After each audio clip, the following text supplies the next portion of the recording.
Barter. Exchange goods or services for other goods or services without using money. Is this shit real? I contemplate about how I feel, but you make it way too hard to think that this could be what. Hey NuNerds, welcome back to my channel. It's your girl Samarian Lise, aka the New Girl, and we are back with another story time. Today's story time is going to be a little different, so without further ado, let's just jump straight into the video. Before jumping straight into the video, I do want to play a couple of clips from my TikTok to give you guys a little bit of backstory and about what's going on and why I'm making this story time. Y'all, I just got my hair done. I just sat in this chair for freaking 8 hours. And this is how my fucking hair looks. Bro, I'm taking this shit down. Fuck no. So as you guys can see, I had got my hair done and I was not pleased nor happy with the service. I was so unpleased that even after getting my hair done, I immediately took the braids out of my head because that was completely unacceptable and I was not about to walk around the world with my hair looking like that. No ma'am, I would rather wear my natural hair in its natural state, styling it with my baby hairs, than to walk out with some jumbo braids that look like spider legs coming out of my scalp. I do want to make a disclaimer. I was not going to originally post this video. I was not going to even make a video or make even story time about it because I was just going to take my L in peace. However, the stylist that did my hair, I'm not going to even call her a stylist, I'm going to call her a braider. The braider that did my hair, she was completely unprofessional and she was completely out of line. So that's why I'm making this video. So if y'all didn't know, when you're in the service industry or any type of industry where you are a service provider, we sometimes barter service. So what does bartering mean? Barter means to exchange your service or your goods or your products in exchange for another service or a good or a product, and you are not using any money. Yes, you can tip if you want to, but for the most part, you are not giving each other any money. That is the part of exchanging services for the benefit for both of you guys. With that being said, on January 6th, I made a post in multiple groups on Facebook asking if anyone wanted to barter services because I needed my hair done for a specific event that I was going to.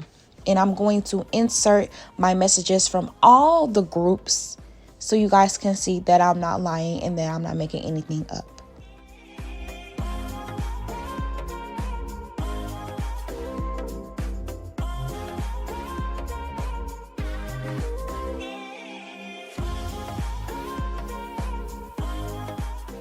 So as you guys can see, I made it clear on exactly what I wanted, to the point even someone in the comment section asked what was the trade. So we all know what the definition of bartering is, so let's get into it.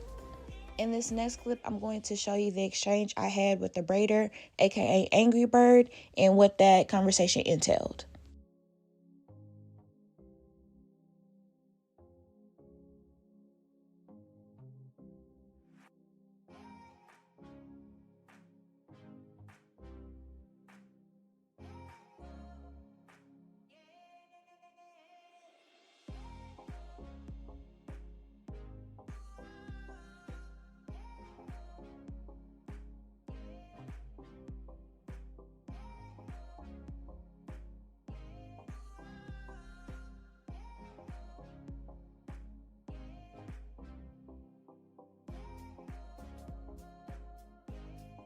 So as you guys can see, she obviously knew the definition of bartering and what services we will be bartering in exchange for her doing my hair. This next clip I'm going to show you guys is her posting 2 weeks later after the whole ordeal, saying that she didn't understand bartering and she thought my post said bartendering.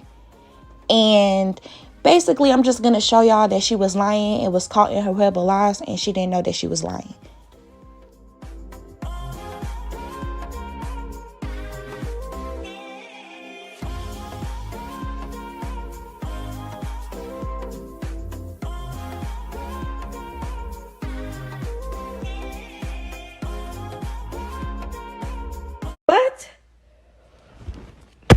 So as you guys can see, she clearly knew I was not a bartender. She just needed a lie to cover up the fact that she gave me sloppy work and I was not going to give her her service.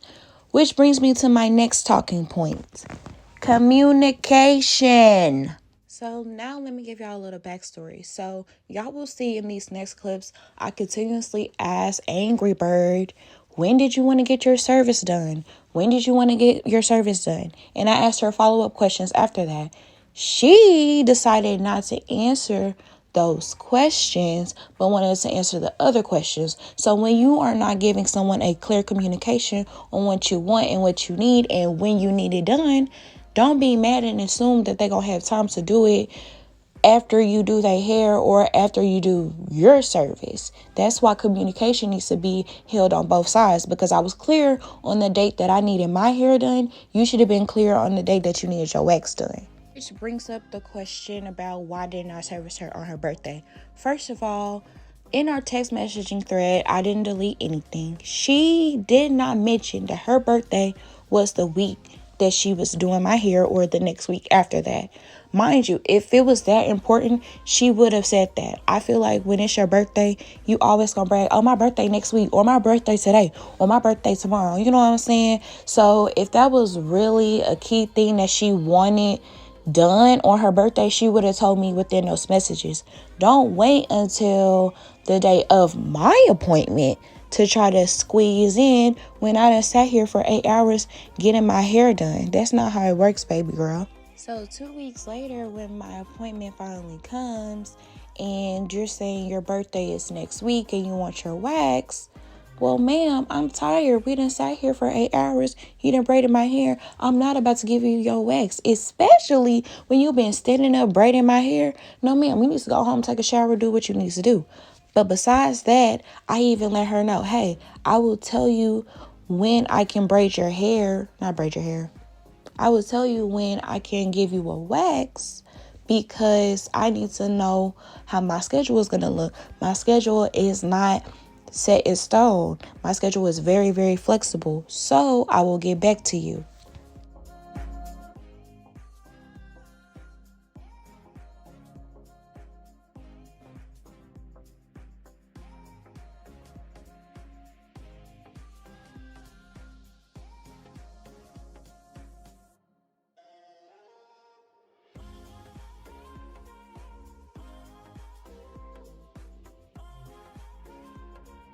So as you guys can see, I asked her multiple times when she wanted her hair done.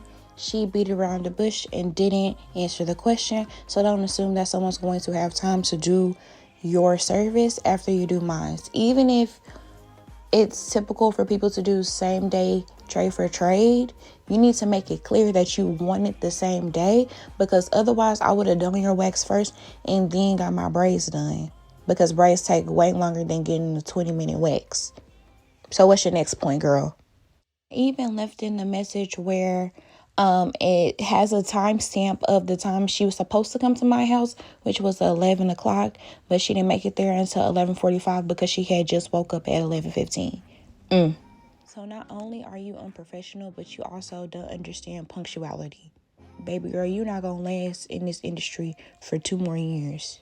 Which brings me to my third talking point, false advertisement. As you guys can see in those first clips, I showed her work because that's what I thought I was getting. Like, I thought I was going to get some fire knotless braids.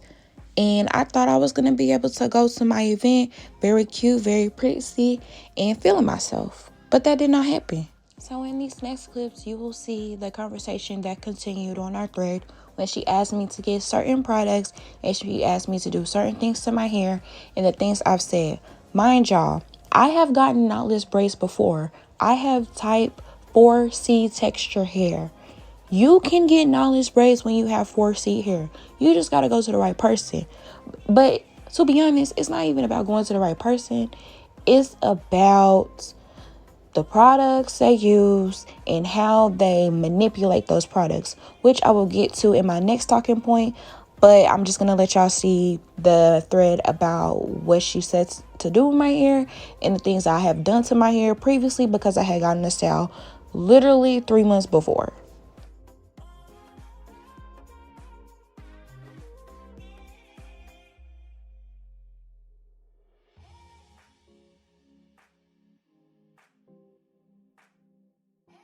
And this leads into my next talking point, which is design element and style. And I also want to add product manipulation.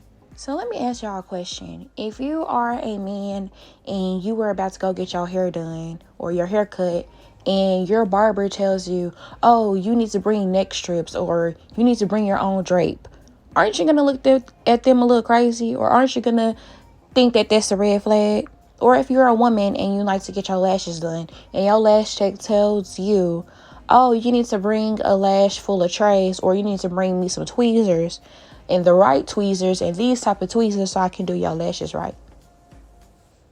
Isn't that a little weird? Isn't that a red flag?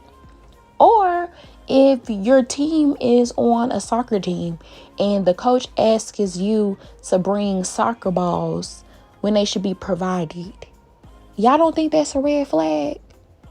Because I think that's a huge red flag.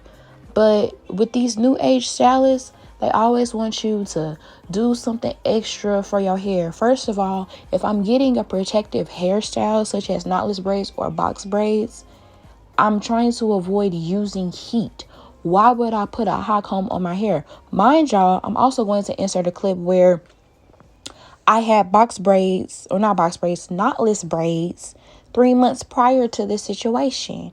So again, why should I have to hot comb my hair and get you this specific type of jam when you should be able to work with what you have if you are a true stylist and if you are a true professional, right?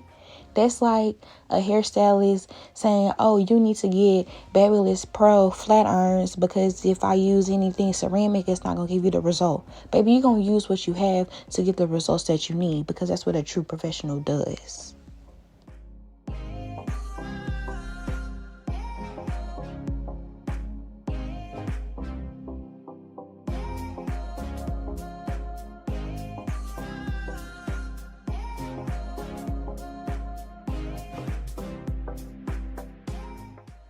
Yeah, okay.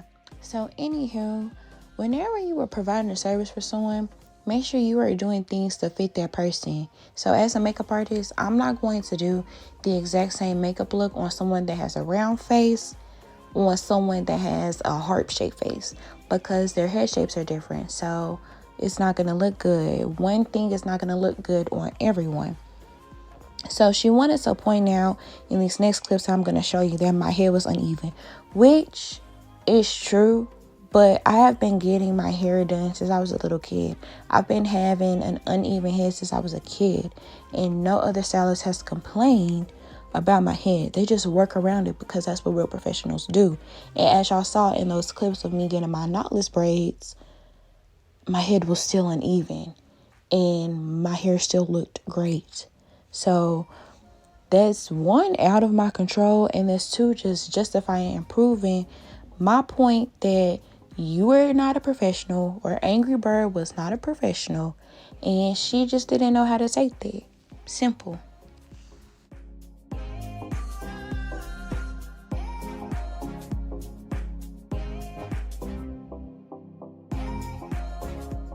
I know it's very hard for y'all to read her post because everything was just so grammatically incorrect and she was using the wrong words and just not making a bunch of sense. But basically, she tried to blame me for having an uneven head. But like I stated before, if you're a true professional, you're going to work around what you have.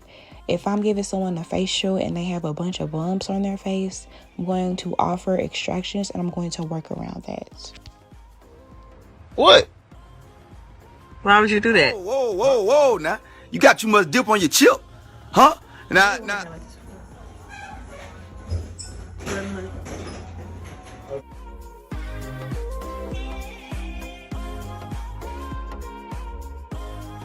just don't get it. Like, I have all these braided hairstyles and even a video of my natural hair.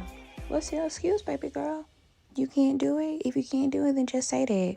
And I would like to mention that with the conversation we did have, she kept saying, oh, she ain't did hair or did braids for about 1.5 years.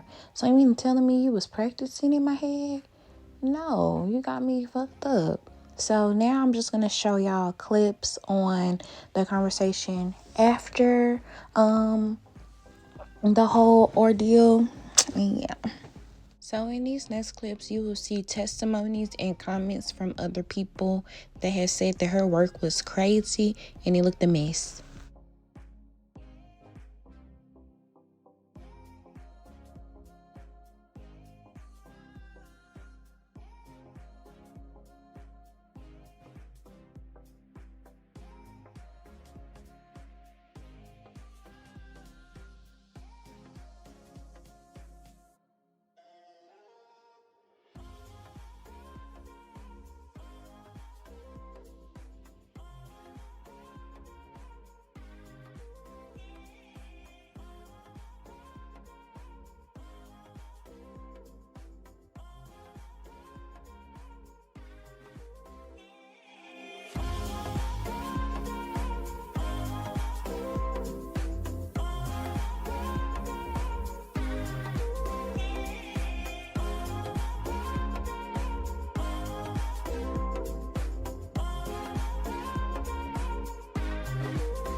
So as y'all can see, the people ate her up, and she should have took that as, let me stop because I'm in the wrong. I need to take accountability for my actions, and everybody saying the same thing, everybody agreeing with her because she's a client or whatever.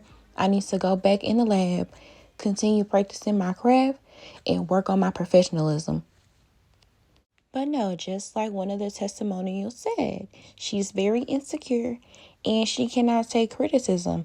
If you're going to be in a service industry where you are a service provider, you need to be able to handle criticism. Sometimes you do need to learn what is hate and what is criticism. But if I'm not the only one that have experienced this type of service from you, Angry Bird, you need to go back and evaluate some things. And you probably need to go to school or pick up a book, get you a Milady book, because there's a whole section talking about business management and professionalism and how to be polite and how to be successful within this industry. So what you did was completely unprofessional and was completely lacking. I feel sorry for you, baby girl, honestly. Which leads me into my last and final talking point, personal information. As y'all can see, this girl was trying to, I guess, be a bully and tried to call me a snapping turtle and Peter Griffin, but couldn't even spell Peter Griffin right. Half the messages in the post was incorrect. I lost brain cells trying to figure out what she was trying to say. And basically talking about me. And not only talking about me, but talking about the other people that had critiqued her work. So it's like, girl, when you get mad or you don't like something somebody says, you're going to automatically attack them. You're going to attack their looks. You're going to attack their kids. You're going to attack anything. But baby girl, you're not the finest thing walking. And even if you was the finest thing walking, it's just a reflection of who you are on the inside and the outside. An ugly ass bitch. You want to bring up things you don't even know what you talking about. That's why I'm just going to let it fly. But I'm going to say this. The moment you was at my house, you was asking for Band-Aids, asking for A&W root beers. You was asking for waters, and you kept taking a break. You kept getting on your phone, texting, and you kept being on FaceTime with 500, 600, 700 niggas. But you didn't see me bring that up. You didn't see me care to mention that, did I? No, because that's not my business, and that's not my place. You here to do my hair, and I'm here to give you a service whenever you want your service. So no, I'm not finna tip you. No, I'm not finna pay $65 if I just took it out that day. I've had styles where I didn't like it, but I've at least kept it in for a month or two. Your shit didn't even last an hour. It really didn't even last 5 minutes. So I don't know, you need to do some reevaluating. You might need to change your career path, because being a braider or a hairstylist is not for you, baby girl. And I bet you unlicensed. So the moral of the story is, this woman, Angry Bird, Mushroom Head, Quagmire, is not professional. If you are in Dallas, Texas, do not book with this lady. If you know someone that has booked with her, please pray for them, because they probably went through a similar experience that I did. And to Angry Bird, you really need to reevaluate what you want to do in this life, because I don't understand how you still have clients and you were this unprofessional and you were this lacking. I'm so sorry. I don't know what to tell you. You need to be able to take constructive criticism. You need to have better customer service skills, because this is unacceptable. From one service provider, a professional service provider, let me add that, a professional service provider, to an aspiring service provider, you really, really, really need to go to school, get educated, and really need to work on your people skills, because not everybody is a hater. Not everybody is lying on you, and it's no reason for you to lie when the proof is in the pudding, and we have receipts to show that your work is trash and you need to go in and fix it. Simple as that. Okay, that is it for today's story time. Please be sure to like, comment, and subscribe to my YouTube channel. If you guys haven't already, please follow me on Instagram and TikTok at The New Girl. And until next time, bye, NuNerds.